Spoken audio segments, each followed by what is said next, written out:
बिस्मिल्लाहिर्रहमानिर्रहीम। अस्सलाम वालेकुम। खुश रहें, आबाद रहें, जहाँ भी रहें हैप्पी रहें और हेल्दी रहें। तो मैं हूँ फ़ाइज़ा और वेलकम करती हूँ आपको चटपटे पकवान में। चटपटे पकवान में आज लाई हूँ आपके लिए एक और यूनिक और बहुत ही टेस्टी सी रेसिपी।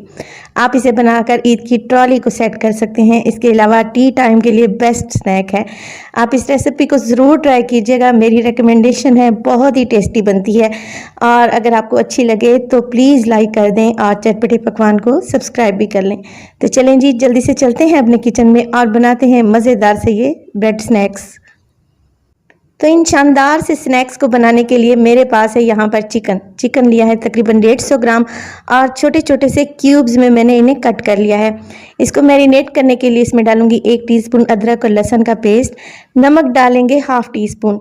इसके अलावा इसमें डाल रही हूँ मैं कश्मीरी लाल मिर्च, अगर ये नहीं है तो रेगुलर मिर्च का इस्तेमाल कर लें।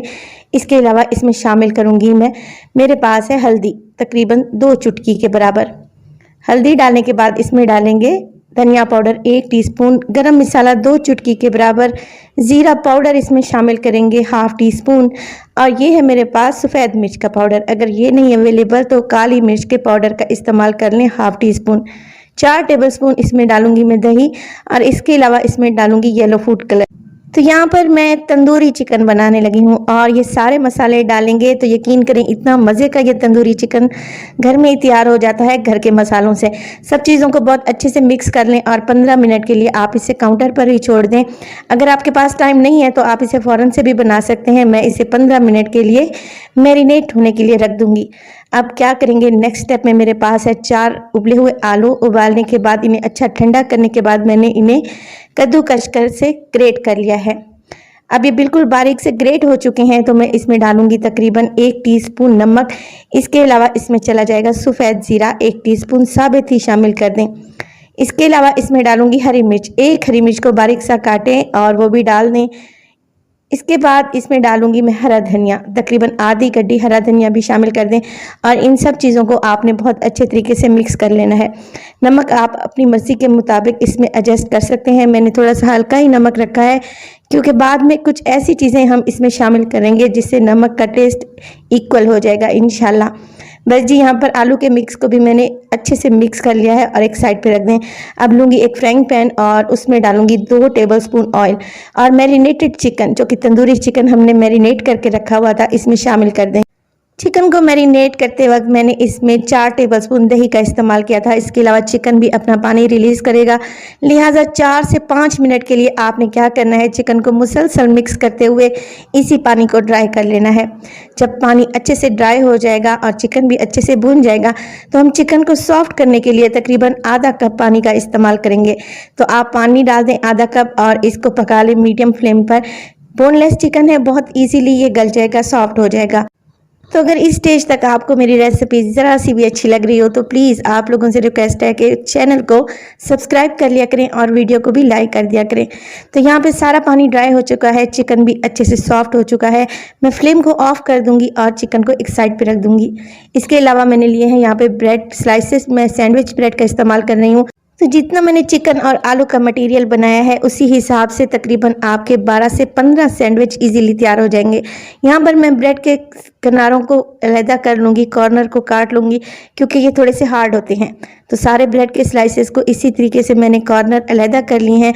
अब एक ब्रेड का स्लाइस उठाऊँगी और जो अभी मैंने आलू का मिक्स तैयार करके रखा हुआ था उसको 1-1 टेबलस्पून लेंगे और ब्रेड के स्लाइसेस पर अच्छी तरीके से फैला देंगे।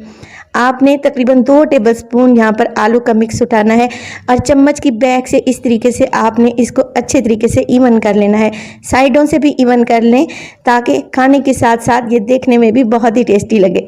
बस जी, यहाँ पर आलू का मिक्स मैं अच्छे से सेट कर चुकी हूँ। अब एक तेज़ छुरी की मदद से इसको सेंटर में से काट लेंगे। ध्यान रहे आपने दोनों इक्वल पार्ट काटने हैं, एक छोटा एक बड़ा नहीं काटना। अब जो मैंने तंदूरी चिकन को रेडी करके रखा हुआ था अच्छा खासा ठंडा हो चुका है। बस चिकन का 1-1 पीस उठाएं और आलू के मिक्स पर इस तरीके से रखें। हल्का सा आप प्रेस करेंगे तो ये इजीली इसमें पेस्ट हो जाएगा। और यहाँ पर आप तकरीबन 1 ब्रेड के स्लाइसेस पर 4 से 5 चिकन के मज़ेदार से पीसेस लगा लें। तो मेरी ये कोशिश होती है कि मैं आपको यूनिक और मज़ेदार सी रेसिपी बताऊं। जब आप इसे घर में ट्राई करें तो खाकर आपको मज़ा आ जाए। देखें, सारे ब्रेड के स्लाइसेस को मैंने इसी तरीके से अरेंज कर लिया है। अब ब्रेड का एक दूसरा स्लाइस लेंगे सेम कटिंग में कटा हुआ और इसको इस तरीके से कवर कर देंगे, एक सैंडविच की शेप में ले आएंगे। सारे ब्रेड स्लाइसेस को मैं कवर लगा दूंगी और हल्का हल्का सा प्रेस करती जाऊंगी ताकि ये आपस में चिपक जाए। सारे देखें सैंडविच मैं यहाँ पे तैयार कर चुकी हूँ। अब इसकी कोटिंग तैयार कर देंगे। कोटिंग तैयार करने के लिए 1 कप ले लिया है मैंने बेसन, 1 कप ही इसमें डालूंगी मैं मैदा। दोनों चीज़ों को अच्छे से छान लें। छानने के बाद इसमें हस्बे ज़रूरत नमक, मिर्च और हल्दी का इस्तेमाल करें जितना आप पसंद करते हैं। मैंने तकरीबन हाफ टी स्पून शामिल किया है। अब इसमें पानी डालेंगे और इसका एक पतला सा बैटर बना लेंगे। तो 1 कप मैदे और 1 कप बेसन में तकरीबन मेरा 1.5 कप पानी का लग चुका है और मैंने इसे अच्छे तरीके से थोड़ा थोड़ा पानी करते हुए घोल लिया है। इसमें कोई भी गुठली बाकी नहीं रहनी चाहिए। इसी स्टेज पर आप इसमें नमक भी चेक कर सकते हैं। नमक मैंने इसमें हाफ टी स्पून डाला था क्योंकि हमारे ये जो सैंडविच हैं वो भी अच्छे खासे चटपटे हैं। सैंडविच को बनाने के लिए कोटिंग हमने एकदम तैयार कर ली है। अब जब बेसन और मैदा अच्छे से घुल चुका है, इसमें डालूंगी 2 टेबलस्पून ऑयल। ऑयल डालने से ये कोटिंग बहुत ही क्रिस्पी और शानदार बनेगी। ऑयल डालें और अच्छे तरीके से मिक्स कर लें। देखें, इसकी कंसिस्टेंसी मैं आपको चेक करवा देती हूँ। ये रनी कंसिस्टेंसी में है मगर चम्मच की बैग यहाँ पर अच्छे तरीके से कोट हो रही है। आप देखें, इसकी कोटिंग कुछ इस तरीके से होनी चाहिए। बैटर हमारा तैयार है। एक सैंडविच उठाएंगे और इसको डिप करेंगे इस घोल में। अच्छे तरीके से डिप करें, चारों तरफ से लगा लें और एक्स्ट्रा बैटर को इस तरीके से आप लोगों ने झाड़ देना है। बहुत अच्छे से कोटिंग हो चुकी है। ऑयल को मैंने पहले ही गर्म करने रख दिया था मीडियम टू हाई फ्लेम पे। अब यहाँ पर फ्लेम को हमने लो नहीं रखना क्योंकि हर चीज़ मैंने अंदर पकी हुई डाली है। सिर्फ हमने ऊपर की कोटिंग को क्रिस्पी करना है। मीडियम टू हाई फ्लेम रखें और 1 बाय 1 करके सैंडविच डालें और फ्राई कर लें। यहाँ पर बहुत सारे लोगों के क्वेश्चन आते हैं कि ये जो सैंडविच हम बनाते हैं ऑयली तो नहीं होंगे। जी नहीं, ये बिल्कुल भी ऑयली नहीं होंगे और इनके ऊपर की कोटिंग बहुत ही क्रिस्पी बनेगी इंशाल्लाह। तो यहाँ पर उलटते पुलटते हुए मैंने इनको गोल्डन कलर दे दिया है और जैसे ही गोल्डन कलर आएगा हम इसे एक स्ट्रेनर में निकाल लेंगे और गर्मा गर्म केचप के साथ सर्व करेंगे। यहाँ पर मैं आपको काट कर भी दिखाती हूँ। इंतहाई शानदार से हमारे सैंडविच तैयार हुए हैं और बिल्कुल न्यू रेसिपी है। आपने ज़रूर ट्राई करना है और अपना फीडबैक देना है कि आपको मेरी रेसिपीज़ कैसी लग रही हैं। रेसिपी अच्छी लगे तो लाइक कर दें, चटपटे पकवान को सब्सक्राइब कर लें और अपने फैमिली और फ्रेंड्स में भी शेयर किया करें। तो अपना बहुत सारा ख्याल रखिएगा। फाइज़ा को भी अपनी दुआओं में याद रखिएगा। मुझे दीजिए इजाज़त। टिल देन, अल्लाह निगहबान।